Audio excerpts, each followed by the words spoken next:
How about that cold start?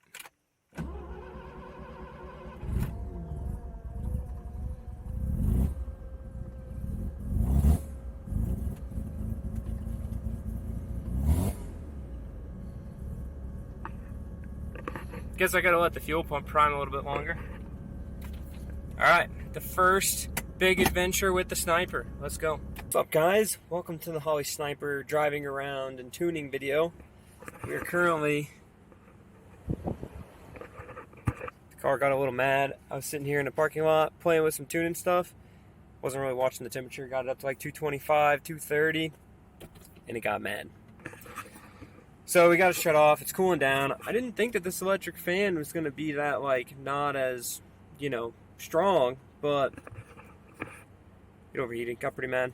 So, fortunately, not too crazy. I'm not very far from Charles' house, so we're going to cruise over there. That's where I'm headed today anyways. But what I ended up doing is I went into the Sniper and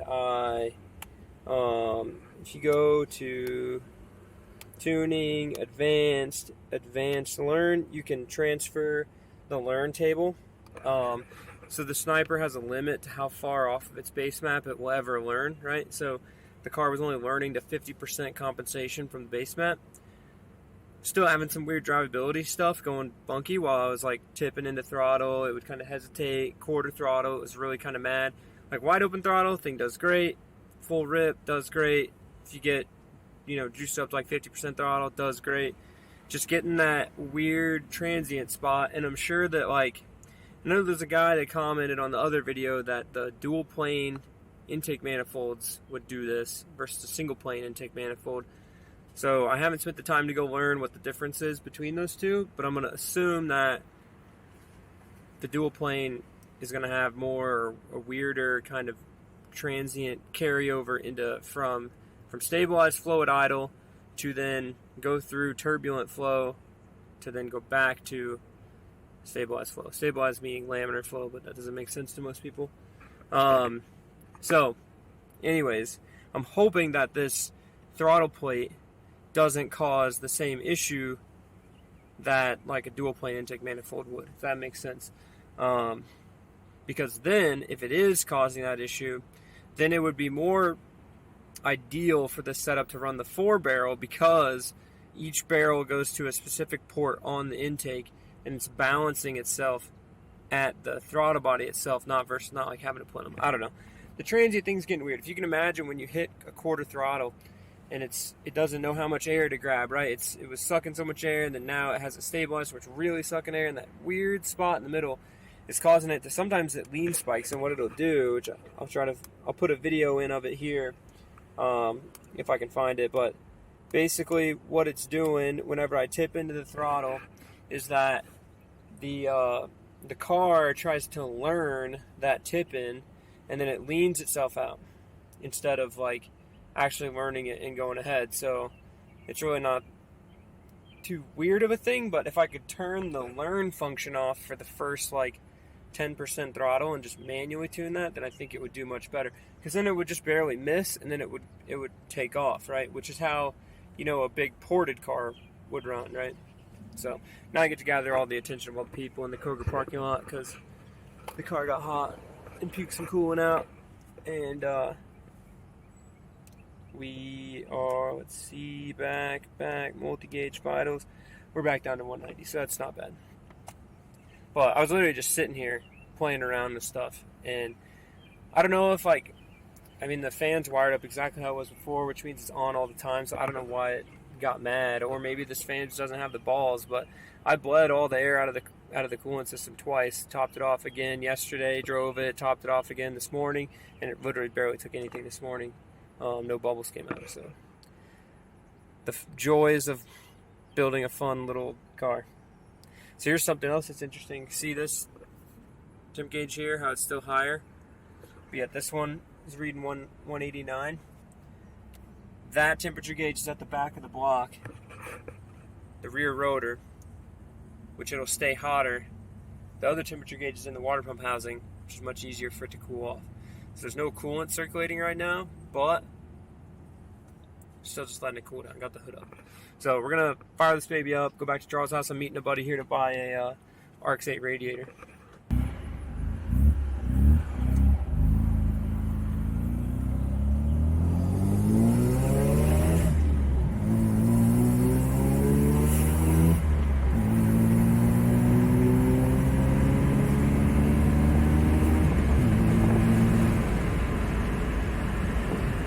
Thing runs pretty good. Alright, so I stopped at Charles' house, had to pick some parts up for the RX-8, and picked up a new radiator for the RX-8, etc. Go check out those videos if you want to see my RX-8 track car build. Oh, trees in the road. Okay. Anyways, we bled the coolant again, and it's all good. Now we got it all topped off. It's holding 185, no big deal, sitting there idling in Charles' driveway. So that's awesome. So now we're gonna drive it back home. I don't really know why it got hot that time. I really don't. Maybe I didn't have it bled out all the way the first time, and the second time, but I was pretty sure I did a pretty good job bleeding that out. But you do never know with those. So because I've been driving it around all week. But anyways. What I've done to the Holley sniper system, you go to Advanced Learn, you apply all your learn adaptations or whatever, and then that sets the new base map to where the car has learned it likes to run, right? So once I've done that twice, this thing runs fantastic. I mean, you got to think. So where it's compensating from is already where it's compensated to, right? The other thing that I've done, and I still need to do some sorting out with this will be the little bit of the wacky thing, is I turned the idle air control valve, the standard operating percentage or whatever you want to call it, I set that from 20% down to 10%, and that's made it a lot better where you can see here, the car's settled in right at 1200. Now, I need to lower the idle down a little bit more, but I need to do that outside of the car, I think. It's still trying to target your like 800 or 1000, I forget where I had it set, but it's still trying to target that, so we'll get it dialed in from there. But car's running great though. Do another little pull here. Nice thing it's slow, so I can show you.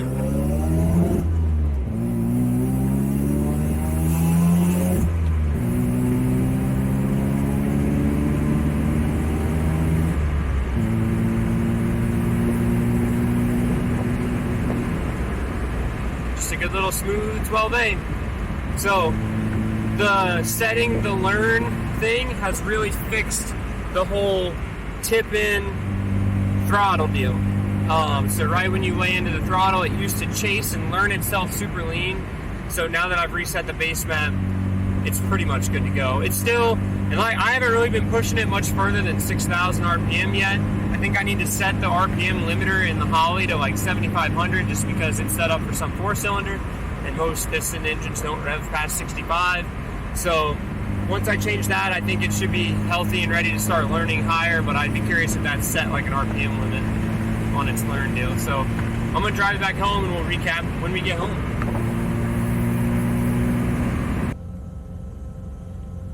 Alright guys, so drive one of this video.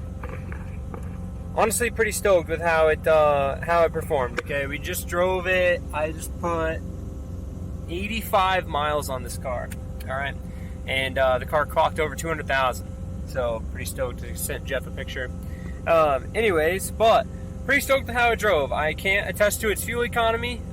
We drove 85 miles. I've used just under half a tank of fuel, so like 5-6 gallons maybe, so maybe 16 mpg. The closed loop thing, I've applied so I'll show you this. You go back, tuning. I don't know if I already showed you guys this in this video. Tuning, advanced learn, and transfer table run. You hit OK, and that sets everything that it learned, like I explained earlier, to the base map. So I did that once, then it ran a lot better. I did that again, it ran a lot better yet. Did it again, ran a lot better yet. So I just did it there. Between the last time I talked to you and now, I did some full throttle rips. And past like 6,500, it broke up a little bit in first gear. Past 6,500 in second gear, it broke up just a little bit less. And then past 6,500 in third gear, it was ripping. So if that's a testament to how fast the Holley system learns, that's pretty awesome, right? So that should have applied those changes, will be good. I am going to take this for a drive again, which is where we're going to come back to here in a second. Tonight I'm going to do some digging on the idle stuff. I've got it idling right at like 1200, like I said earlier.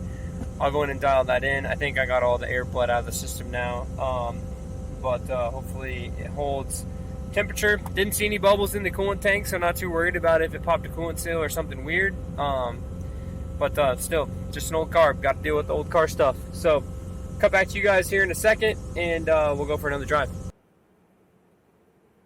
Alright guys, so we are going to do something that you guys might think is counterintuitive. But considering that the one other person that I know that has made a 2-barrel sniper work on a 12A with an adapter thingy to a Nicky manifold doesn't have the problem I'm having. Okay, so the self-learn stuff did great, got it well. But what I'm thinking is that he set his ECU up to run a 140 cubic inch 4-cylinder. Runs great.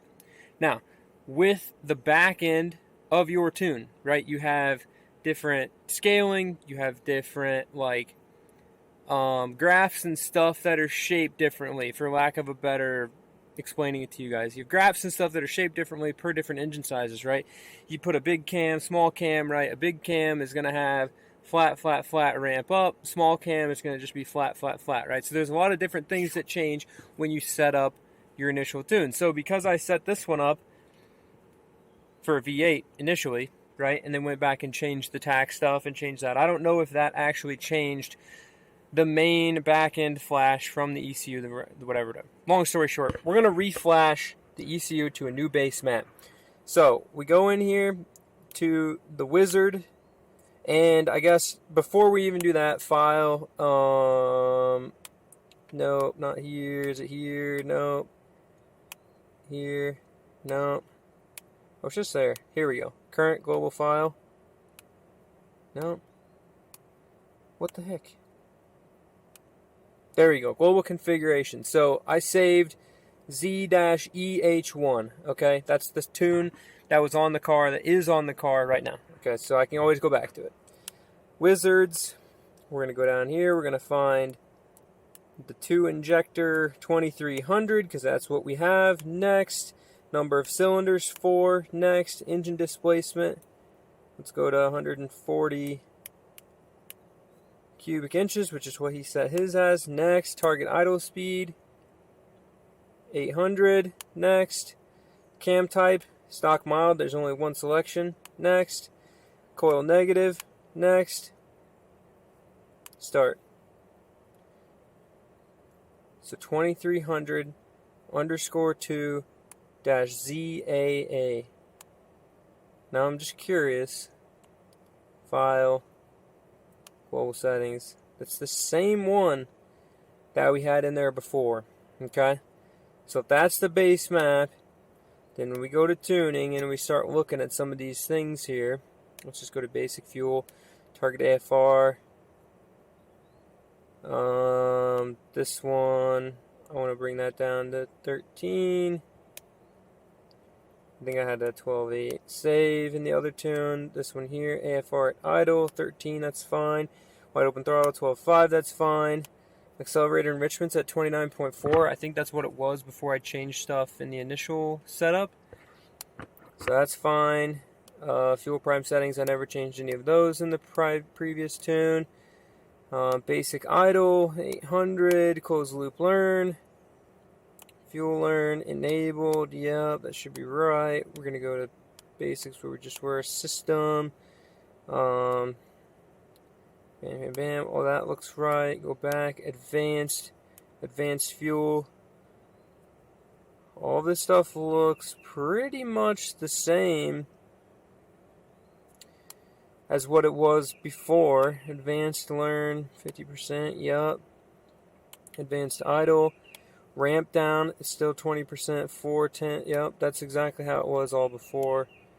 IX speeds that. It's not sort of hold time. I mean, that's still the same. Idle spark, we didn't mess with any of that. I think that's Maybe resetting that tune doesn't exactly matter. We're going to see. So we've got that tune in there now.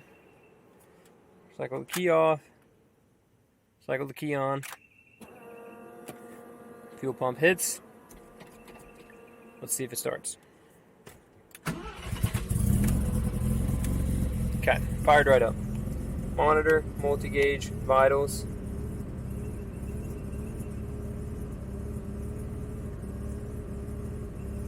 The IAC's coming down.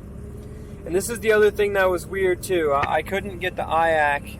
I still can't. Maybe we'll test it again. Notice my IAC goes down to 0, right, when it's idling, okay? Not even at 1. You want the IAC to be on between 2 and 6. So what I've got to go do is adjust the idle up, is what they say. Turn the idle screw up to where the IAC comes on, and then go from there, and then reset the TPS. But I don't know. I don't know why it's not coming on. You know what I'm saying?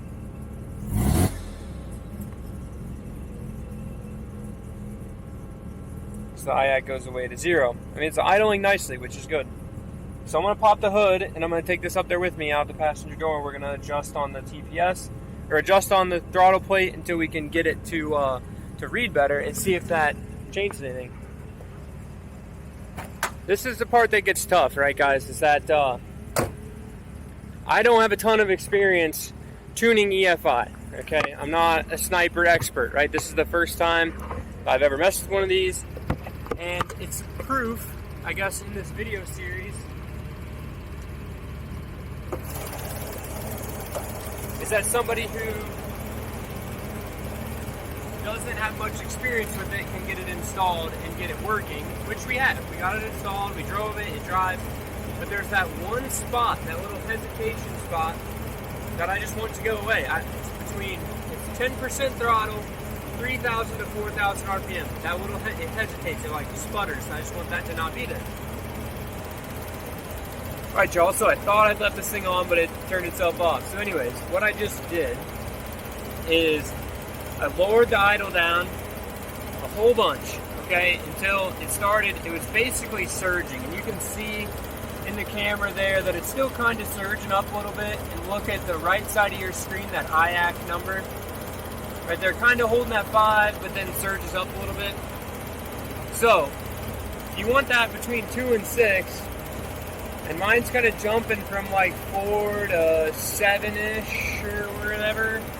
So I've just been backing down the idle screw a little bit at a time, and it's in learn mode right now. So what I meant whenever I said like it was going to warm up was that. So as I back it down, sometimes that makes the IAC go higher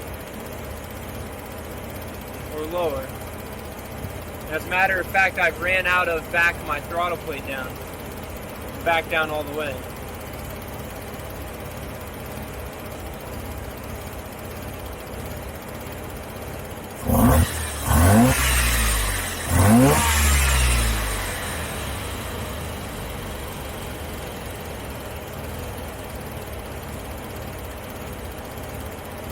So I think I'm going to stick with where it's at right now. I'm seeing mostly, cheers, I'll show you guys.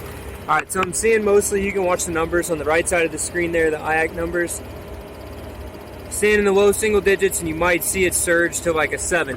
I think the learn is going to get better on that though as we go along here. So if we go over to air fuel ratio, you can see the current learn compensation is 1%, and we're looking at 6 instantaneously, okay? So whenever I go to apply those changes, it'll change the current learn percentage, which is based off the base map, to 0, and then that might still chase that current learn around a little bit. But we're looking a lot better for where we're at right now, based on what Holley wants you to have for the idle.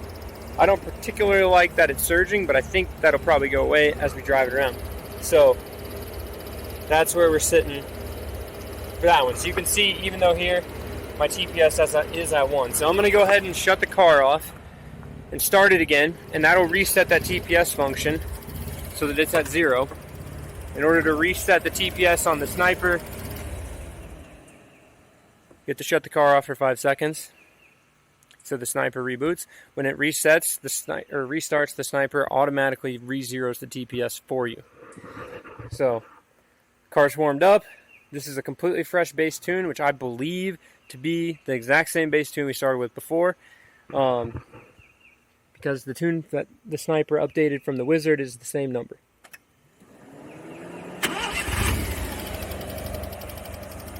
Still fires right up.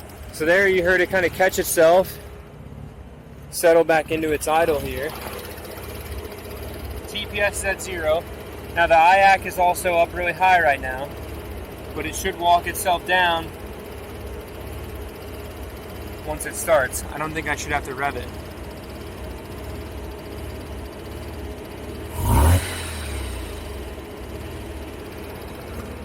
See, I'm just interested why the IAC needs to be on, because right now it says it's at 0, but it's just sitting here idling very nicely. It's like it learned. You know what I mean? With the IAC, and I don't know, like on an FD or a newer car, I don't think the IAC runs once it's warm. The IAC runs when it's cold, but it doesn't run when it's warm. Somebody comment down below the purpose behind the idle air control valve after the car warms up. I'm pretty sure even on this car right here, why this car, Haltech, has an idle air control valve on it, but I don't think the idle air control valve works. And you have to keep this car running until it gets warm. Once it's warm, then it'll sit there and idle all day. So I'm curious if the fact that it's 0 now, which it's warmed up, right?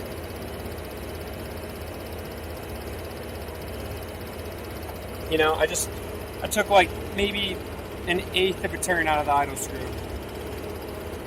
So let's go check the TPS again. It's over here. TPS is at 1%. So I'll go shut it off and restart it, and we'll see if it does that weird rev hang thing like it just did. See, this is the fun of not being a super tuner guy and figuring this stuff out. And this is going to be a longer video because I want you guys to see what's actually happening with the sniper stuff. As far as driving it, the self-learn thing works great when you're driving it. It figures that out, no problem. But this is the stuff that, like, laymen's, people who don't know stuff or understand would struggle with. Like, I don't know where to go chasing things. On a carburetor, I twist the screw until it idles, and then we're good. Okay, so IAC's still up high right now. TPS is reset to 0, because I did adjust it just a bit. You can see this is chasing itself down, which is good. Oh, shoot, sorry. So that's chasing down, and I bet that chases itself down to 0. And once that reaches 0, I bet this thing idles dead nuts smooth. Or at least it's trying.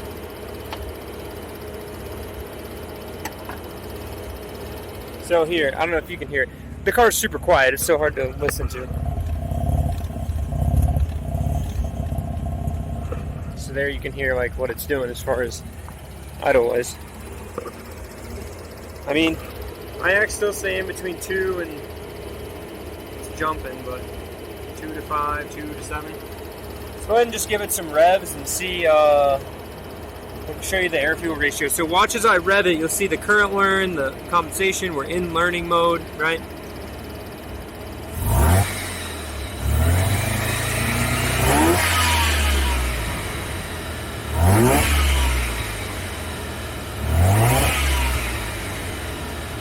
So just free revving it. It's not doing too much. So I think what I'm going to do here now, there we go, she settled back into her idle, vitals, IAC position where it was, sensor TPS still at 0. Okay, we're going for a drive. I'm going to put the dog up, we're going for a drive.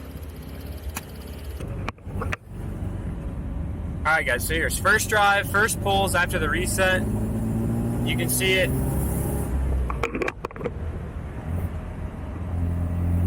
Learning.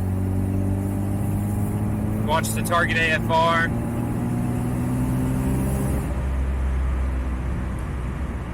Like I said, it does pretty quick, and this is definitely a lot faster than the other tune when I started. So I think that it scales based off that cubic inches. You know what I mean? Because this thing drives really nice. Way quicker than with that small block Chevy tune, essentially as a V8. But the file name was the same, which is different, interesting to me. So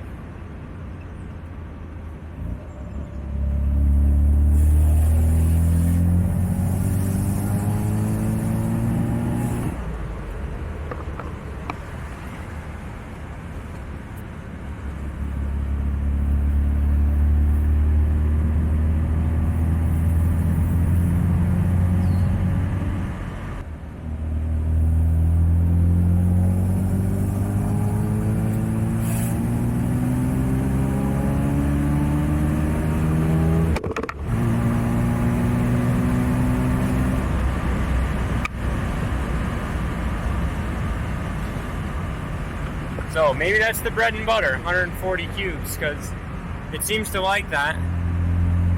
Tip-in seems good. We're not quite to that weird spot that I was having the last time.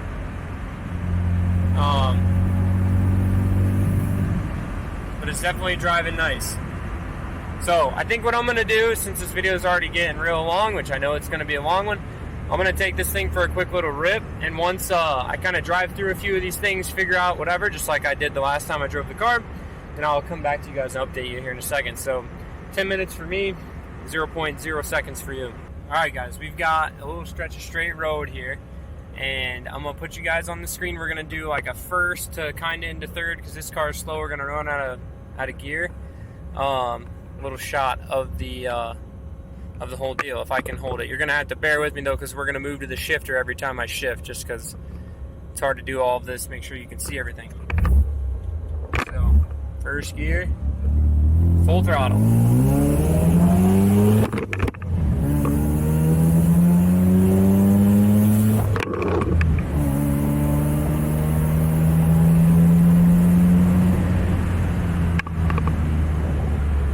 I'm pretty sure on D-cell, this thing spits fire out the back of it. It has to. It like burbles like one of the other cars I've got that spits fire.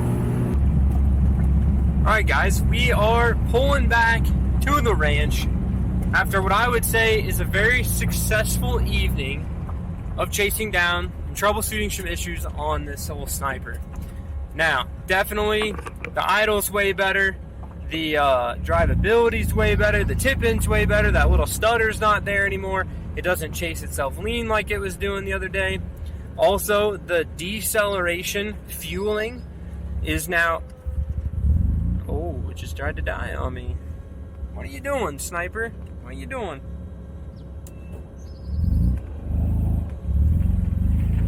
Okay, that was interesting. Let's see if it does it again. IAC chases down. I guess if I catch it at a weird spot when the IAC's trying to settle its idle in. Anyways, what were we getting at? We were closing out the video. Alright, mad success at chasing down some issues. The hesitation, while cruising's not there, it's not chasing itself lean like I said. And it seems to just overall be happier with whatever base file is set up for the 140 cubic inch engine size and a 4-cylinder, right? So don't be like me and punch it in for a V8, because you know that a V8 can run on the same carburetor that your 12A used to run on, because you've done that before. Oh, it almost died. There, it's settled in. It's learning a little bit at idle. So after this, once we get done, I'm going to close the video here out with you guys. And I guess what I'm going to do real quick, I'll show you. So it's something to keep in mind, okay? You see where it says current learn 6, right? If I come into here, go to back, tuning, advanced learn, run, okay, back, monitor, multi-gauge, air fuel. Now see how it says 0. So that's what applies the things that the car learned to the tune. So that way, it's the base map's closer. Eventually, right, the ultimate goal with the sniper is to be able to turn off the closed loop. And when you turn the closed loop off, it's essentially like running on a Haltech, some other standalone ECU that you had somebody tune on a dyno, right? The self-learn gets you close. Ideally, any of the weird troubleshooting issues you can take to a tuner to get it figured out. I'm honestly surprised, like really surprised that I was able to figure this out. I mean, not really because, you know, I don't know. Not really because I'm a pretty smart guy, but I'm just not I'm not a Holley EFI guy, you know. I don't have a Dominator ECU or an Intimidator in my Corvette. It's just stock, you know. So I'm pumped that I could figure this out. If I can, with you watching the videos, you guys can definitely figure it out. I am going to leave this video long so that you guys can see the process here. And I think it's valuable information for you to see the troubleshooting. So, with that being said, I did some full throttle pulls out driving. What I did on screen was like, I full-blown matted it. I was kind of just 3/4 throttling it around out there. But it did have a little bit of that hesitation and breakup, and I was more so concentrating on not putting this thing in the ditch than I was looking at the tune at that point, especially having you guys on camera there as well. So what I'm going to do, I'm going to drive the car to work this week. a couple days on the interstate in traffic. Hopefully it doesn't get warm again. It didn't go above 192 that whole drive, so that's pretty good, even whenever I was sitting messing with the tune back over there. So that's my plan going forward. I'm gonna drive to work. We're gonna close this video out here. We found some issues. We fixed some issues. Thank you very much to David, who's worked on his car, and he kind of pointed me, not really pointed me in the right direction, but just talked me through how his setup is, and I just took some of that info and applied it to this. I'm happy to have started over, but you can still save the tune. So we're gonna keep trying, and hopefully, like I said, my buddy Jeff, if you've seen, he's shared some of these videos. Hopefully I can get the car back to him before I go on a trip next week. And hopefully he's stoked with it. I know that, and like, you guys might laugh at this, might do whatever. It's the same thing with the FD I worked on. As a mechanic or a person who's working on somebody else's car, right? You're doing work for somebody else. I feel obligated to be more picky than that person, right? So when this car came here on the Nicky, it had some weird stumbles. It had a low idle. The wiring was a little, you know, not exactly perfect, or at least I say not exactly perfect. It wasn't up to my standard. And I want this to be better than what their standard is, because then they're happy with the work, right?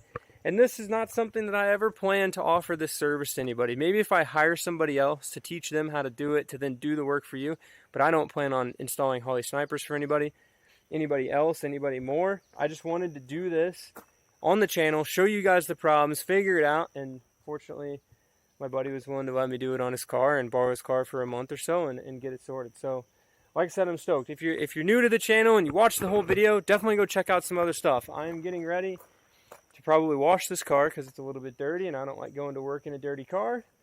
Clean the inside out, put some fresh premix in here. We're gonna drive it to work tomorrow, and then I'm gonna go over to the shop and work on the RX-8. So get stoked for the RX-8 track car video coming on Thursday.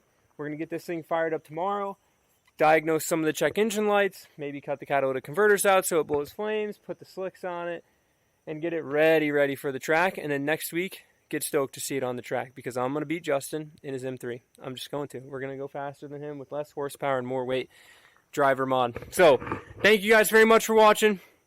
We'll see you guys in the next one. Keep it rad.